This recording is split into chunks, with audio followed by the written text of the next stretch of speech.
Indiana's RV industry cashing in big time on vacationers hitting the road. We head to the RV capital of the world in northern Indiana to see what's driving record sales. All-State Thad Matta leading Hoopeston East Lynn. Thad Matta just drilled another one, and he is unreal. Oh, Matta just stole the inbound pass. Wow, what a performance. He's a leader. The high schooler who lit it up on the court in Hoopeston, Illinois, returns to the sidelines at Hinkle Fieldhouse. One-on-one with Thad Matta. And robots rolling through fields to help farmers reap what they sow. We'll explain the mission behind West Lafayette-based Solinfotech's new high-tech ag tool. Inside Indiana Business starts now.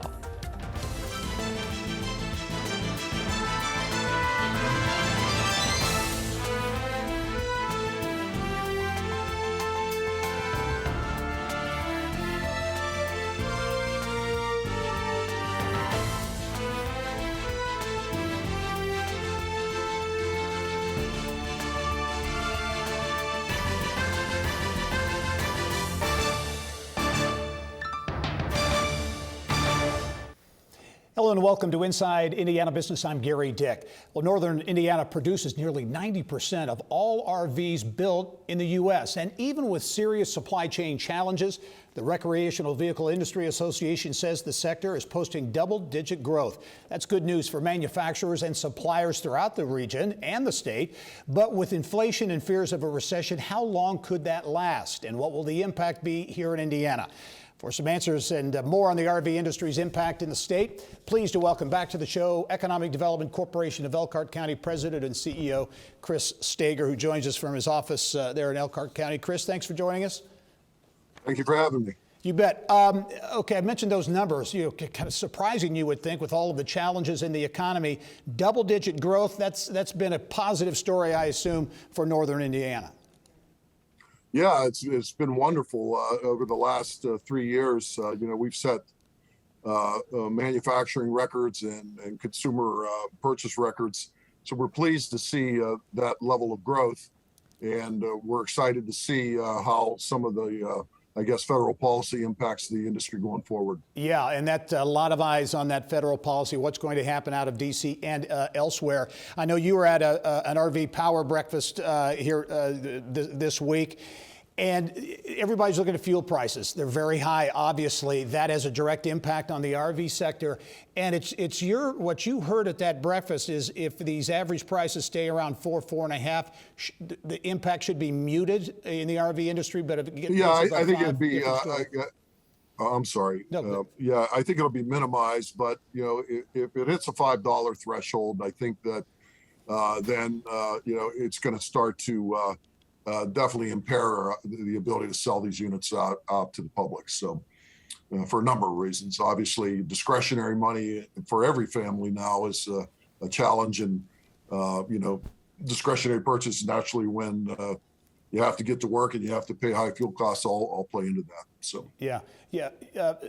Chris, talk about the importance of the RV industry in northern Indiana, RV capital of the world. I know there have been attempts and there have been successes in diversifying, but still RV is so important for folks who don't know how important that industry is and the thousands of people it employs.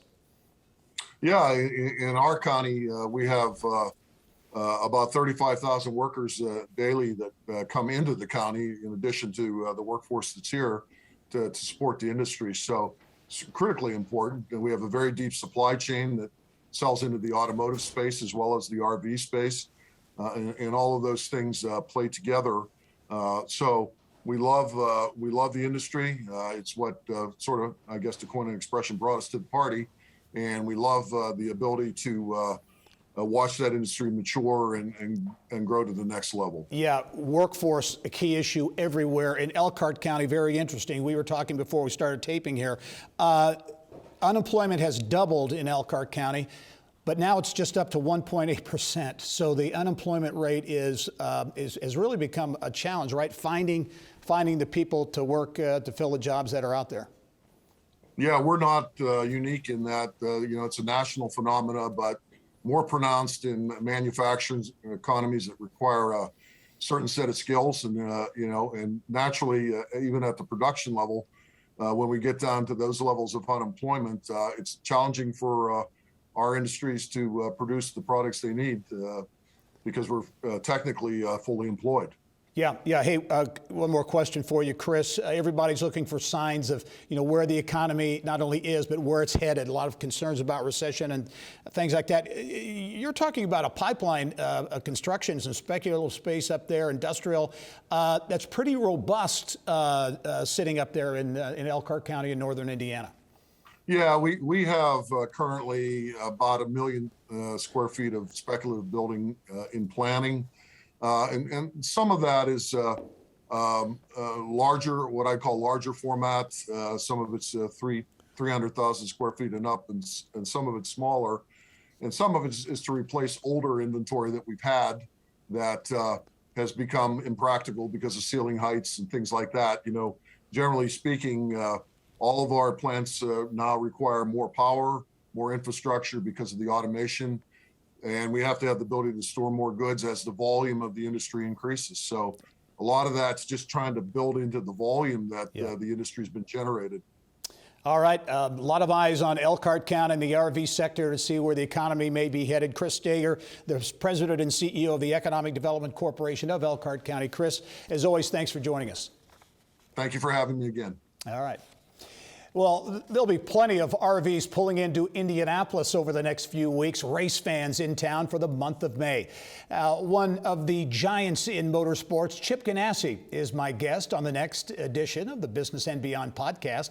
Ganassi's first time in victory lane at the Indianapolis Motor Speedway came in 1989 as co-owner of Patrick Racing when Emerson Fittipaldi won the first of his 2 500s. The next season, Ganassi took over as sole owner, and his drivers have taken the checkered flag at Indy 4 times since. Ganassi had some interesting thoughts on Roger Penske's huge role in moving IndyCar racing forward. I think we're at the beginning of a renaissance period, really. I think, and that renaissance probably started with Roger buying the Speedway and the series.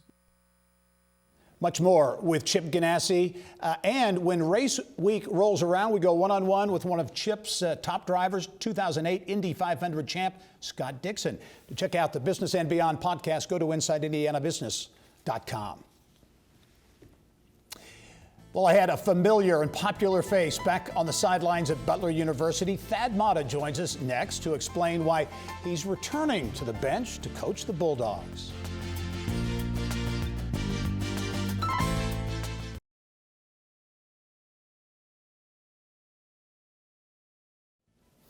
Well, you can go home again, and Thad Matta has home to Hinkle Fieldhouse and Butler University basketball.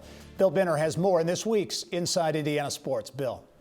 Gary, thank you. It was announced last month that the former Bulldog player and head coach from the appropriately named HOOPESTON, Illinois, is returning to the Hinkle sidelines, having sufficiently recovered from health back issues that abbreviated a highly successful career that continued from Butler to Xavier to Ohio State. And we're delighted to have Thad join us on the program. Good to see you, my friend. How are you doing? I'm doing great, Bill. How about yourself? Well, I'm doing well, Thad. I know when you took the job, you've been out of coaching 5 years. You've kind of regained your health through your back issues. You've had some other offers, but this came along, and it seems like such a perfect fit. Player, coach at Butler, your wife, your daughter's Butler, and you're back in the Hinkle Fieldhouse. How's it feel? Well, it's funny. It feels great to be back here, and the 1 month I've been on the job, things have gone so fast. I was telling somebody the other day, I really haven't had that euphoric moment of the realization that I'm the head coach at Butler University. I'm back here because everything, from recruiting, putting the staff together, dealing with our own players, everything's been going so fast. But it does feel like home, and just the fact that I've been living in Indianapolis and don't have to move, that sort of thing. It's a special time for the Matta family. Well, and living in Indianapolis and not living just anywhere, you're neighbors with athletic director Barry Collier. You're former coach. You're an assistant under Barry. Right. And again, I get the feeling you had some other offers, but Butler was, again, the perfect fit and maybe the only fit to get you back on the sidelines? Yeah, it's funny, Bill.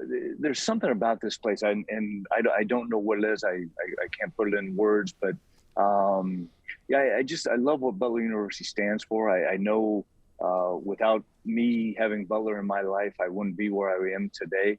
I like the fact of what it does for our student athletes, and when they leave here, they're good young men. They're ready to go into the world, and this place is not a factory where we just run guys through here and try to win as many games as we can. Obviously, we're trying to win as many games as we can. But by the same token, we're trying to develop young men. I love that about Butler. Thad, obviously Butler, a much different basketball place than when you were a student and coaching there, having moved on up to through the Atlantic Horizon League, Atlantic 10, and now the Big East. Competitive challenges certainly in the Big East, a great basketball league, resource challenges in the Big East. But I'm certain that you feel confident that you can answer those challenges.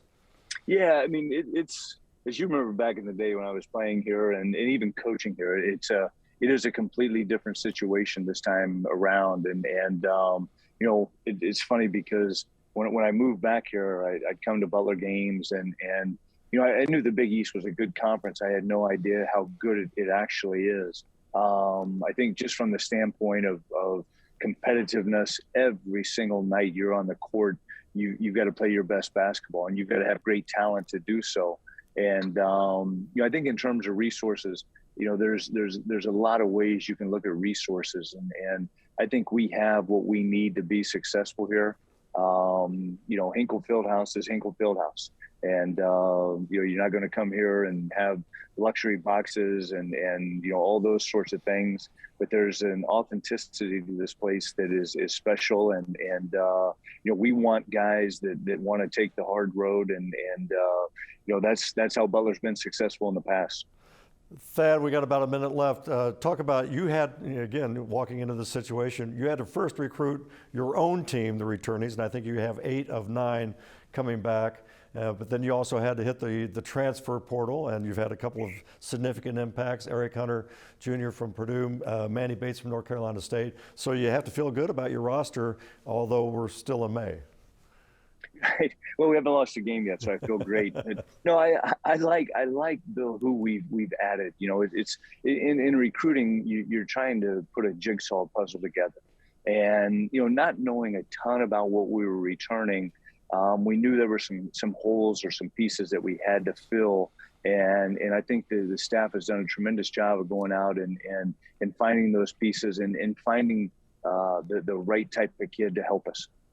Well, Thad, we certainly appreciate you coming on the show. We wish you the best as the summer unfolds, and we look forward to the fall and the start of hoops for the guy from Hoopeston. You're back in the doghouse. Thad, best of wishes. Best of luck. I appreciate it. Thank you very much, Bill. You got it. And Gerry, back to you. All right, Bill, thank you. Well, a robot rolling across a farm field, what it is scanning and how it could impact the future of agriculture in Indiana and around the globe. Details on how a West Lafayette-based company's high-tech tool could become a game changer.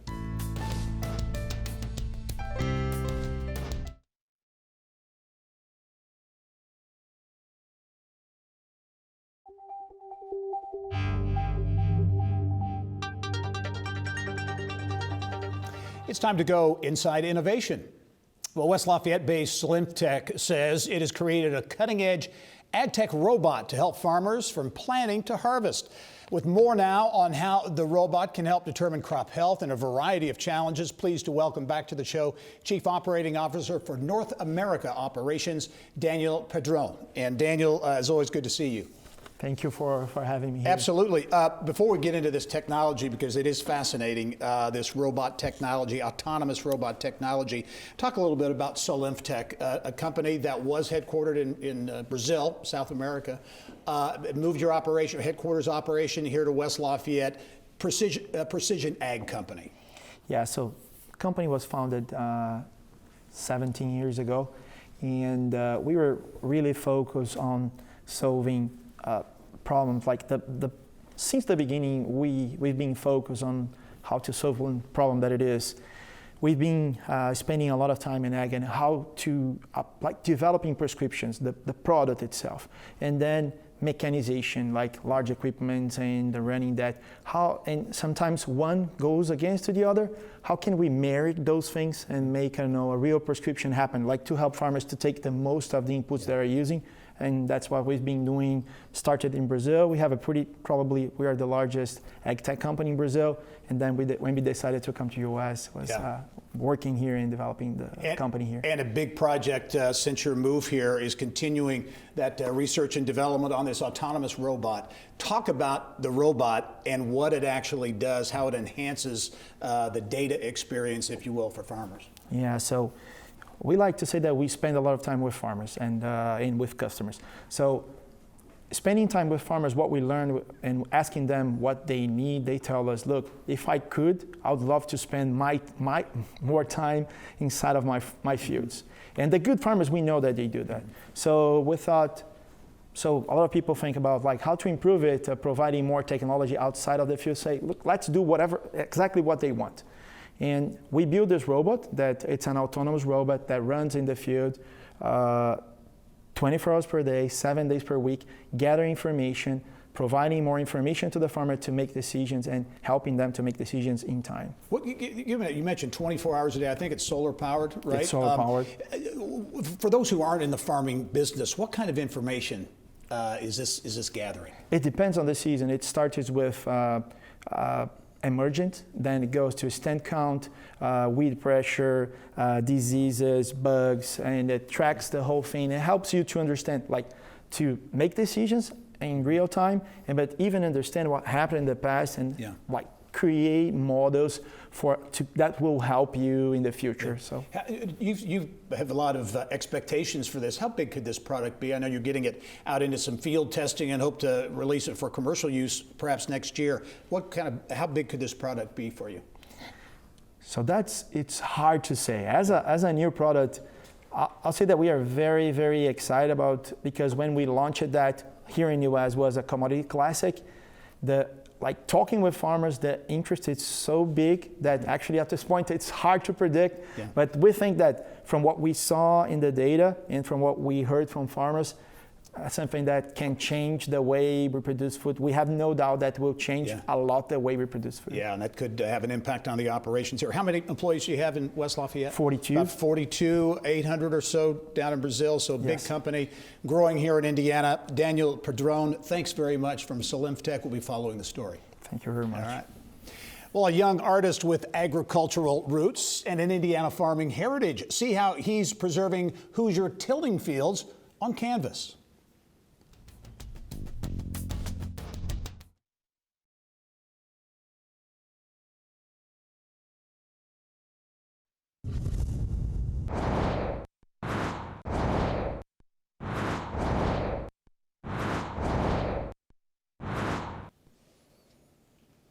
Well, it's no secret that ag moves the Indiana economy. But for this next story, the word moves, as it relates to Indiana ag, takes on a completely different meaning.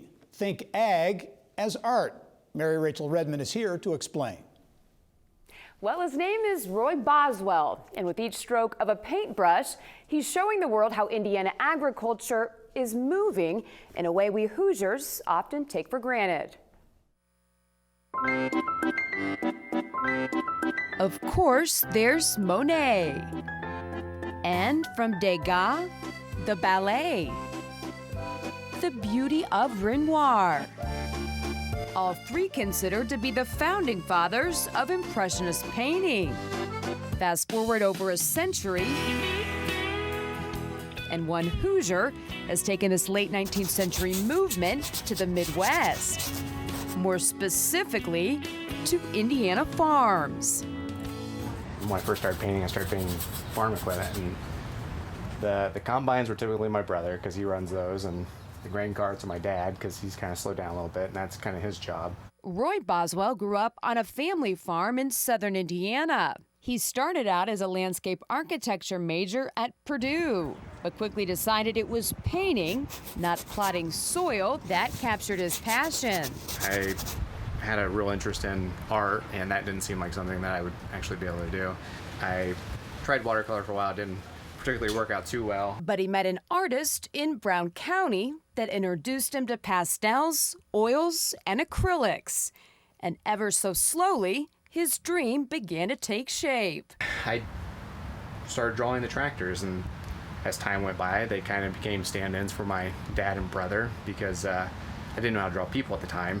I've learned since. And teachers and mentors alike told Roy painting farm equipment probably wasn't a good idea, given who typically purchases the art hung in most households. Most things, women move the market, and you know, I'm one of the few artists, I think, that paint something that is pretty masculine and driven in that direction. Most of my clients are men. Women will buy it, and it's typically because their dad or their grandfather or somebody they love is a farmer or had farmed or grew up on a farm. So they kind of want to memorialize that. And perhaps the tagline on his Instagram profile is the best way to describe Roy Boswell's mission as an American impressionist, showing the Midwest farm through the eyes of one of its sons. I've had people that get paintings and they'll have family over and they'll tell them, you know, doesn't this remind you of, you know, when Dad or Grandpa used to drive the tractor? You know, it's nice that it kind of brings back this thing to them, time that, you know, is no longer there, because it's something that I think people are always kind of get a hold of, and occasionally you get it, and when you get it, you know, it's a nice thing to hold on to for a little bit. Just amazing. Well, you can check out more of Roy's work and see a full list of his upcoming showings at royboswell.com. Staying on the farm, the Indiana Department of Agriculture took legislators and members of the media on a three-stop tour of dairy farms in northern Indiana this week. The tour, part of an effort to further Indiana's Dairy Strategy 2.0. In 2020, the ISDA said Indiana produced a surplus of 3.5 million pounds of milk a day. So finding markets for that extra milk is a major key moving forward. Our own Wes Mills was there and caught up with ISDA Director Bruce Kettler. That strategy, through the data we obtained, told us that finding ways to add value to milk within the state of Indiana was very positive for the industry, including things like on-farm processing or new products and specialty products that could be made from milk, and that strategy added to it. Indiana currently ranks 15th overall in milk production, according to numbers from the USDA. Well, you can stay up to date on Hoosier headlines across the state on our website at InsideIndianaBusiness.com. Well, coming up in our next half hour, made in Indiana, the world's first reusable breast milk storage container, and the incredible story of the Purdue grad behind it.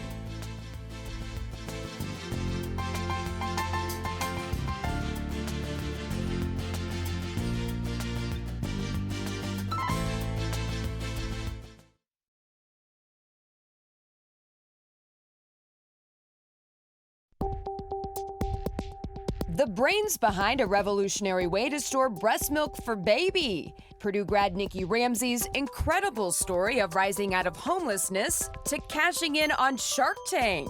Then you have $1,050. Pretty awesome. You basically just got $50 for free, right? Meet the Indiana teenager getting national attention for teaching Hoosier kids, not much younger than him, how to make every penny count. And our Insiders panel, here with perspective on what's making business news around the state. The second half of Inside Indiana Business is next.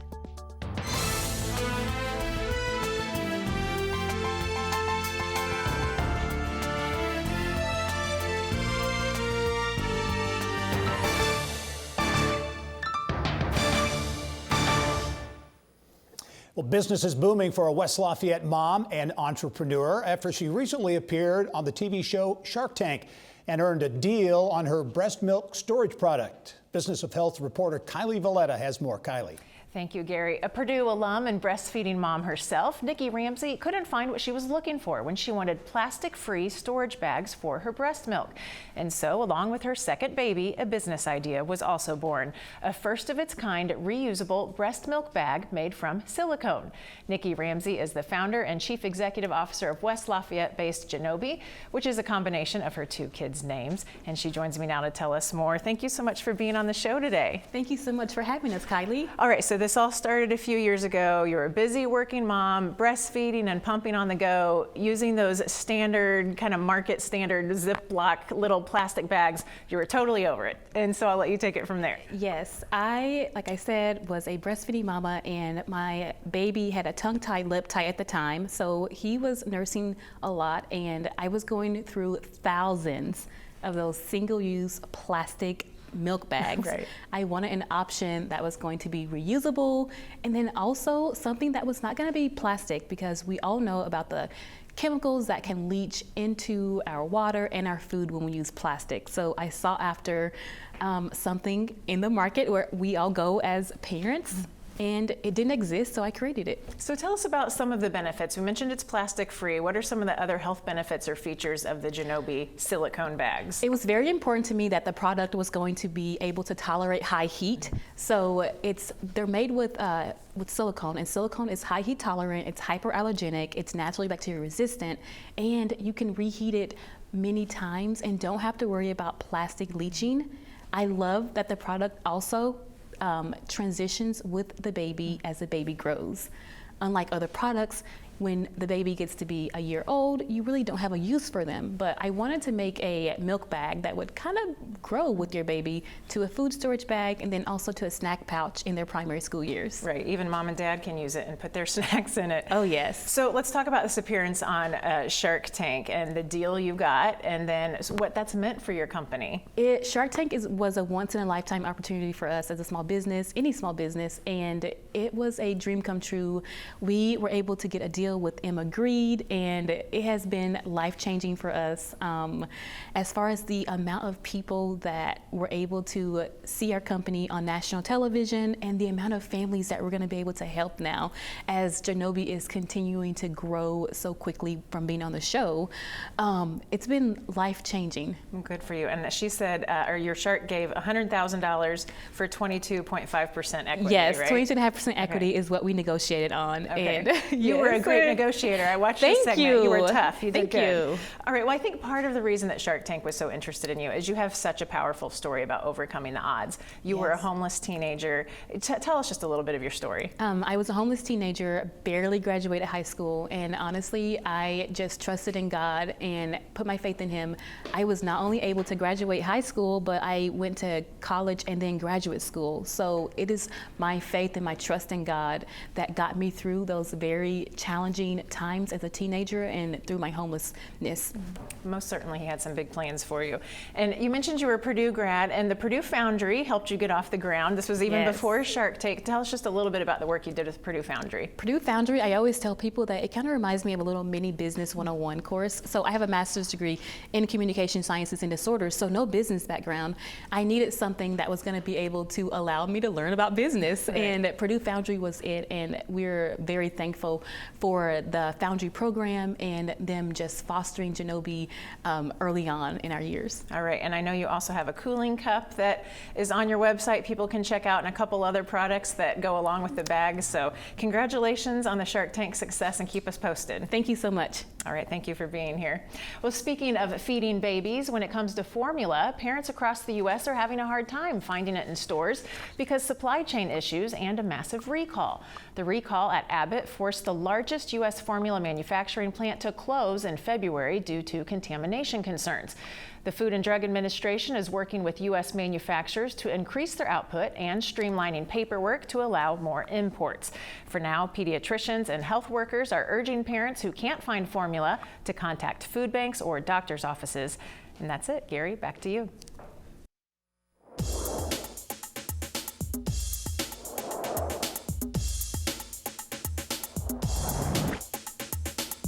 It's time now for Eye on Education. Well, most teenagers are into TikTok, music, and all things high school, but not Greencastle's Isaac Hertenstein. He's perhaps more interested in teaching kids, some his age, others not much younger than him, everything he knows about dollars and cents and making every penny count. Isaac created a nonprofit called Students Teaching Finance, a program aimed at showing young students the ropes when it comes to financial literacy. And Isaac joins us now to explain more about the project that is gaining some national attention. Isaac, thanks for joining us. Yeah, thank you. Okay, you're a young guy, 16 years old, and you have already created this nonprofit, Students Teaching Finance. And this, as many people know, I think, such a huge issue that's not being taught, I think, largely in schools. You're filling a niche. How did you come up with the idea to do this? So I saw the lack of financial education in my school and across the state, being not one of the 13 nationwide that require a personal finance class. And so this lack of education combined with seeing the haves and have-nots in my small community really inspired me. Yeah, so you created a nonprofit. You've created a curriculum that right now is principally what, K through 8? Yes. Talk about the curriculum. I think this is a video of you in a school. Talk about what you're teaching these kids. So what I'm trying to do is teach young students foundational financial topics that essentially can plant seeds in them and begin the learning process when it comes to finance. So that comes across from anything like careers to investing to as basic as needs versus wants. Yeah, so some basic financial literacy, but you also get into what, entrepreneurship and some of those areas too in the business world.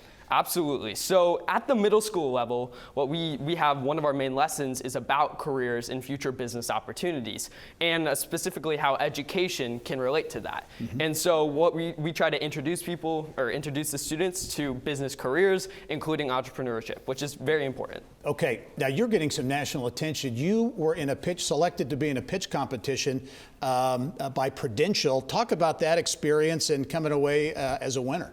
Absolutely. So the Prudential Emerging Visionaries program is a scholarship program essentially that provides funding for my project, Students Teaching Finance. So as one of 25 students, I was selected to go to their headquarters in Newark, New Jersey, and I pitched there, and I was one of the grand prize winners. And it was a great opportunity to meet amazing other students who are doing similar things, albeit in finance or societal solutions, and also meet many of Prudential's executives. Now, a lot of young people your age have trouble communicating. You don't have trouble communicating, I can tell that. But do you think there's a benefit to this curriculum with teaching it to students of similar age or you close to your age, kind of from a peer-to-peer level? Do you think that helps? Absolutely. So as a high schooler, of course, I go into many younger students' classes, as do other people at Students Teaching Finance.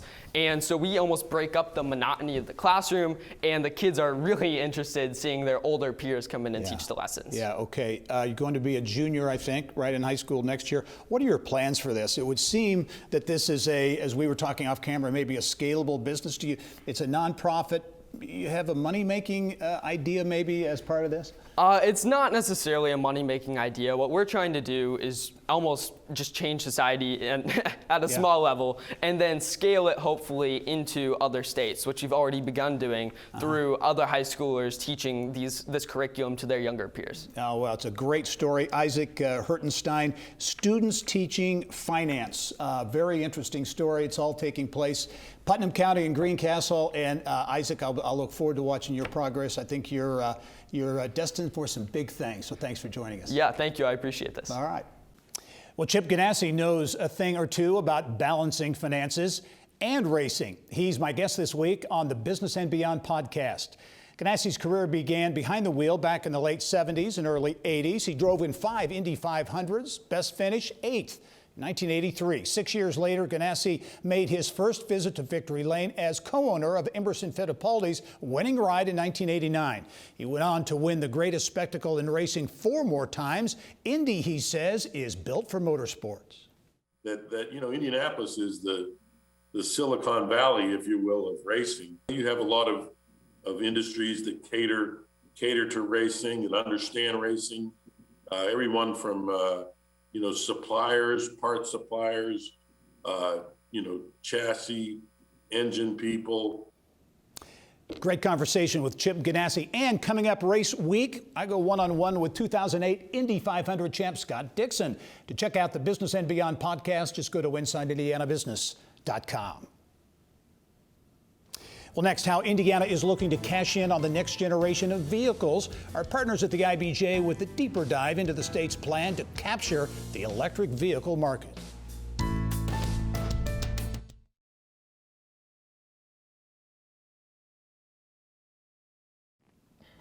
Well, Indiana trying to find its place in the electric vehicle market.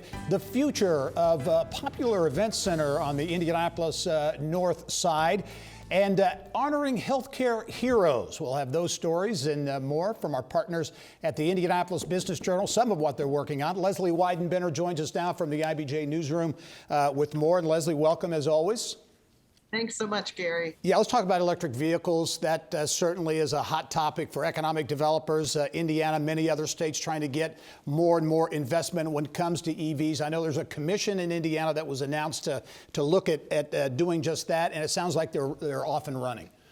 Yeah, this group, 10 members from across the industry, and they are looking at ways that Indiana can capitalize on its existing vehicle manufacturing to make sure that as the industry moves to electric vehicles, that Indiana's part of that. Yeah, a lot of potential investment out there. Some of it not going to Indiana here in the early going. A development north of Broad Ripple, the Willows area, 250 apartments and townhomes. So it's a fairly substantial development. It's kind of raising a few eyebrows in that neighborhood. This is controversial. We've had more letters to the editor about this issue than in any I can remember since I've been at IBJ. This is a development that would replace the Willows Event Center on Westfield Boulevard, right just past a curve as you cross the river. And the folks who live around there, especially in the Oxbow Estates area and Spirit Lake condominiums, they're fighting that. We did recently learn that the city is actually recommending approval to the MDC, the Metropolitan Development Commission. So we'll be watching for the outcome of that, but we've got a lot of details and a map in IBJ this week. Very good. And one other story you are working on, not a story really, but honoring healthcare heroes, another big event that the IBJ is putting on, again, focused on these heroes in the healthcare sector. Yeah, we honored these folks on Friday morning, and it's a great program, and we've got a lot of really interesting physicians, nurses, volunteers, researchers. So if you take a look at IBJ, you'll be able to read all about them. All right, Leslie Weidenbender, as always, great stuff coming up this weekend in the IBJ. Appreciate you joining us. Have a great weekend. Thanks so much, Gary. All right. Well, the Fort Wayne Redevelopment Commission has agreed to acquire the PepsiCo warehouse site in a $4.5 million deal. The Journal-Gazette reports PepsiCo plans to invest about $19 million in a new warehouse and distribution center near Fort Wayne International Airport. Now, the goal of the deal is to advance riverfront development, with PepsiCo moving from its current longtime spot just north of the city's downtown. The acquisition still requires approval from the Fort Wayne City Council. Well, a south side of Chicago family-owned meat processing company plans to open a new facility in Hammond. Our partners at the Times of Northwest Indiana report Meats by Lynn's plans to invest $30 million to construct a new facility on the site of the former Queen Anne Candy Company, and it will eventually employ more than 300 people. The publication says if Lynn's begins construction, opens the facility and starts operating in the span of 5 years, the city will forgive 20% of the mortgage a year over 5 years. Coming up next, our panel of insiders sound off on what's fueling the big spike in RV production in Indiana, plus insight into this week's top business stories. That's when we come back.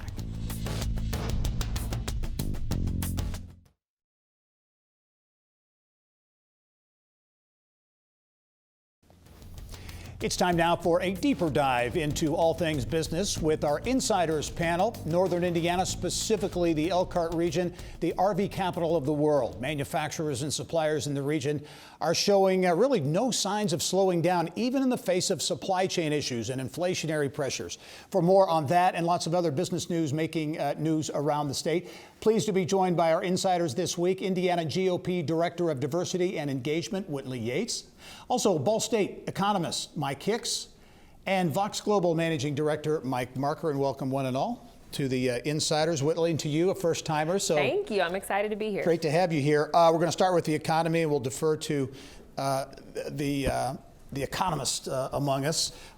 First of all, the RV industry, you would think with fuel prices, inflation, all the challenges, supply chain, that they would really be hit hard. But numbers just came out last week showing double-digit increases in production and I think sales. Yeah, I mean, shocking. They were up in 2021 by 200,000 or 40% over where they were in 2019. Just a fantastic year. You would kind of think with inflation, you know, gas prices, fear of interest rates increases, they'd be shrinking, but no, they're moving along, have seemed to have fixed the supply chain problems. Labor shortage for them is a big deal, but I think they're going to have a great year. The RV industry as an indicator of what's ahead, how does that? I mean, I thought the RV industry is a pretty good indicator of both good and bad times, and right now they're saying the economy is going to be sustained growth for the next 18 months or so. Yeah. So that portion of the economy is performing really well despite the fears of inflation, and of course interest rates are likely to put a damper on housing markets this year, and we don't know about war in Ukraine, what other sort of shenanigans that may inflict on the global economy. But right now, if you look at the basics, we're moving along fairly well. Yeah, Whitley, as you look at the economy, certainly it's always a big issue. Heading into this election cycle coming up, how big an issue will the economy be, in particular here in Indiana, in your view? Let's be honest, it's going to be a #1 issue. I think that it's interesting the RV industry is doing so well while other industries are not, but maybe the Great Resignation has led people into getting on their RVs and having more leisure time.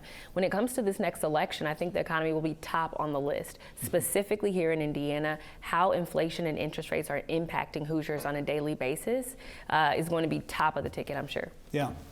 Yeah, and I think with the economy, I'm thrilled the RV industry is doing well. I do agree, Whitley, that they have a lot of money, still a lot of consumer spending power out there, and they're deciding to spend more on experiences, right? And so even though inflation's there, even though gas is going up, people are saying, I want to go out and enjoy myself, and I'm going to do that through an RV, and that's good for here in the state economy. Yeah, your workforce continues to be a big issue, and finding workers. We were talking before we started taping here, the unemployment rate in Elkhart County has doubled, and it's still under 2%.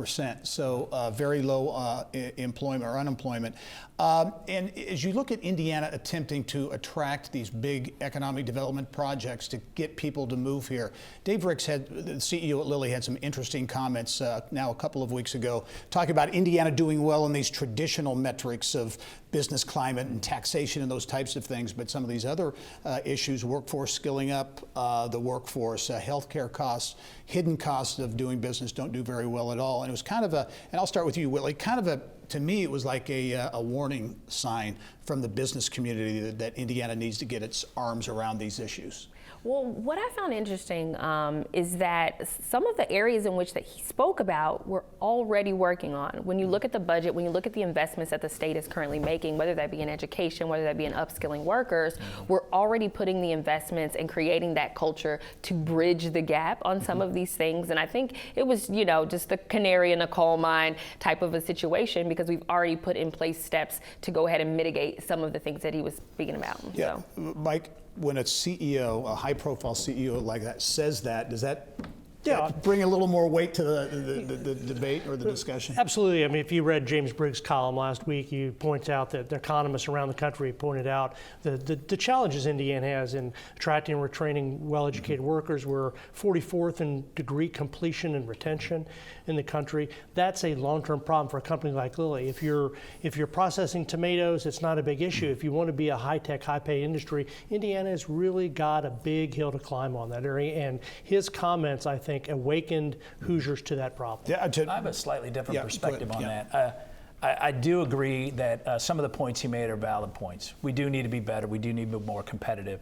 But when we look at education and worker career paths, I just noted that he made these comments at the Economic Club at a time when Lilly stock was trading at $300 a share, up from $40 a share over the last decade. So they've made a lot of money. They've taken advantage of tax breaks as well.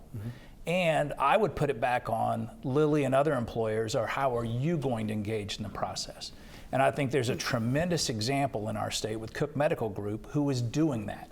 and investing significantly. So it's not going to happen just with policymakers, and it's not just going to happen in metro areas around the state to get it done. We're going to need employers, and Lilly's going to need to play an important role in that. To kind of dovetail off Whitley's comments, Mike, things are being done. I think there are things being done. Is it a case of it's going to take time for this to happen, or does there need to be more of a sense of urgency around these issues? I think the bottom line is we're spending about 15% less now per student in K through 12 than we were 12 years ago in inflation-adjusted terms.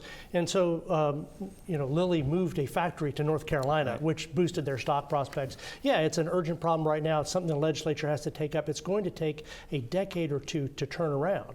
And the longer we wait, the worse the outcome is going to be, and the longer the remedy. And one other note on that, they moved that plant to North Carolina, who has in the 20% in terms of folks with 2- and 4-year degrees. Absolutely. So we are outperforming North Carolina where the jobs went. That's not true. It is. Oh, okay. No, it's not. In the area that they moved to has higher educational attainment than any area in Indiana. All right, fine. If you're Western Hills in North Carolina, don't matter, just like East Central Indiana is not going to be a place to attract these types of firms. Cities, counties that outperform others with terms of educational attainment are growing. That's why Indy is picking up about 130% of the job growth of Indiana over the last 20 years.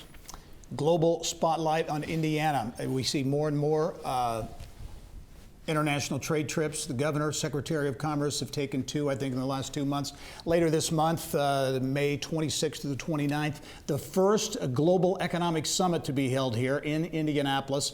They've capped registration at 800. They didn't know how this would go. They've got 24 ambassadors, I think, from around the globe, former CEO of Google and others. Whitley, in your view, the whole idea, I guess, is to bring the world to Indiana. Yes. What does this represent in terms of what Indiana can gain from this summit? This is something that I think we should all be excited about. I think that putting us on the map as a prospect and leader in global economics, especially after the comments of the CEO, is important. I think Governor Holcomb has made it a priority to say that he's going to bring Indiana to the world and bring the world to Indiana. And I think that this is the next step in doing that. And so having the convening of such high, powerful, impactful, spheres of influence within the economic realm and within all of these top businesses is important for Indiana. Yeah, and the governor and the IEDC have now ticked off 5 consecutive years of record-breaking direct foreign investment. So a great story there. And I think a lot of the reasons you're seeing these delegations come over here, 30-plus countries, are because they want to be a part of that. So I think it's going to be probably the single biggest week on the international stage for us with this kind of summit, bookended with the Indianapolis 500 and the international reach of that. It's a really exciting time. I agree with Whitley. Mike, your take on Indiana's position on the global stage. They've had some economic successes, to be sure, some economic development successes globally coming over here to have this event that typically you see these kinds of things on the coasts, not in the middle of the Right. Well, I mean, let's be honest. Indianapolis shows really well. So it's a smart move to bring people here to show them in a beautiful spring weekend what Indiana has to offer. So that portion of the event here is going to be, I think, very important for the state.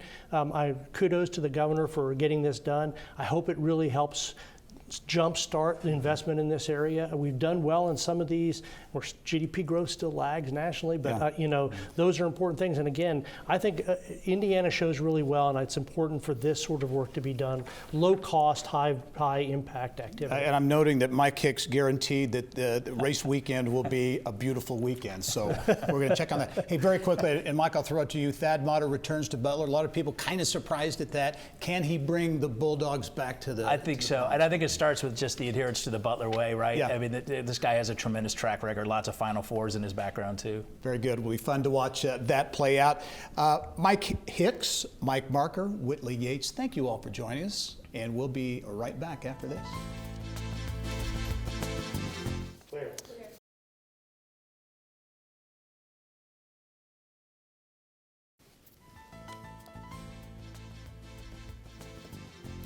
Well, that's all the time we have for this edition of Inside Indiana Business. As we leave you this week, we show you some images from the RV and Motorhome Hall of Fame in Elkhart. We took our show on the road there back in August of 2018. It is the only museum of its kind. Enjoy the images from Elkhart County. Thanks for joining us this week. I'm Gerry Dick. Go out and make it a successful week.